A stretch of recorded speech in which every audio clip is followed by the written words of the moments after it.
2 Samuel chapter 13. In the course of time, Amnon, son of David, fell in love with Tamar, the beautiful sister of Absalom, son of David. Amnon became so obsessed with his sister Tamar that he made himself ill. She was a virgin, and it seemed impossible for him to do anything to her. Now Amnon had an adviser called Jonadab, son of Shimeah, David's brother.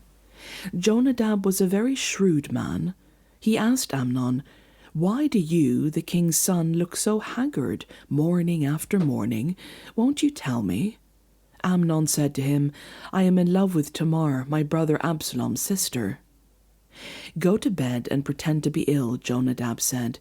"When your father comes to see you, say to him, 'I would like my sister Tamar to come and give me something to eat. Let her prepare the food in my sight, so I may watch her, and then eat it from her hand.'" So Amnon lay down and pretended to be ill. When the king came to see him, Amnon said to him, "I would like my sister Tamar to come and make me some special bread in my sight, so I may eat from her hand." David sent word to Tamar at the palace, "Go to the house of your brother Amnon and prepare some food for him." So Tamar went to the house of her brother Amnon, who was lying down. She took some dough, kneaded it, made the bread in his sight, and baked it. Then she took the pan and served him the bread, but he refused to eat. "Send everyone out of here," Amnon said. So everyone left him. Then Amnon said to Tamar, "Bring the food here into my bedroom, so I may eat from your hand." And Tamar took the bread she had prepared and brought it to her brother Amnon in his bedroom. But when she took it to him to eat, he grabbed her and said, "Come to bed with me, my sister." "No, my brother," she said to him, "don't force me. Such a thing should not be done in Israel. Don't do this wicked thing.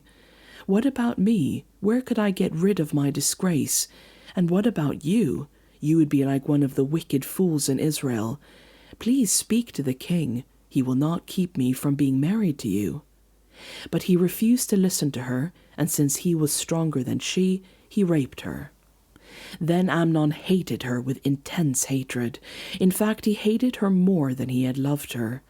Amnon said to her, "Get up and get out." "No," she said to him, "sending me away would be a greater wrong than what you have already done to me." But he refused to listen to her. He called his personal servant and said, "Get this woman out of my sight and bolt the door after her." So his servant put her out and bolted the door after her. She was wearing an ornate robe, for this was the kind of garment the virgin daughters of the king wore. Tamar put ashes on her head and tore the ornate robe she was wearing.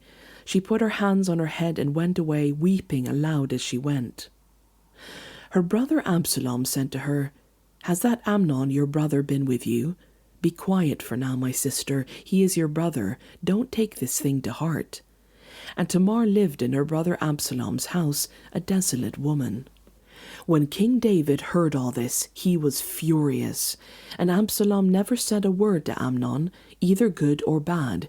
He hated Amnon because he had disgraced his sister Tamar.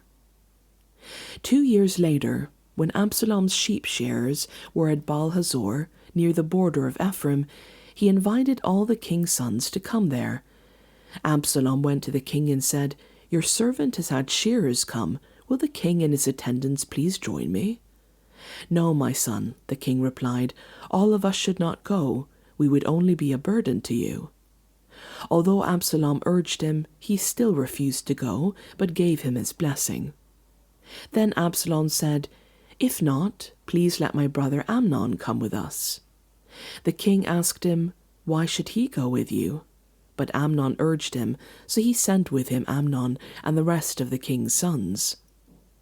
Absalom urged his men, "Listen, when Amnon is in high spirits from drinking wine, and I say to you, 'Strike Amnon down,' then kill him. Don't be afraid. Haven't I given you this order? Be strong and brave." So Absalom's men did to Amnon what Absalom had ordered. Then all the king's sons got up, mounted their mules, and fled. While they were on their way, the report came to David, "Absalom has struck down all the king's sons, not one of them is left." The king stood up, tore his clothes, and lay down on the ground, and all his attendants stood by with their clothes torn. But Jonadab, son of Shemaiah, David's brother, said, "My lord should not think that they killed all the princes, only Amnon is dead. This has been Absalom's express intention ever since the day Amnon raped his sister Tamar. My lord the king should not be concerned about the report that all the king's sons are dead, only Amnon is dead." Meanwhile, Absalom had fled. Now the man standing watch looked up and saw many people on the road west of him coming down the side of the hill. The watchman went and told the king, "I see men in the direction of Horonaim on the side of the hill."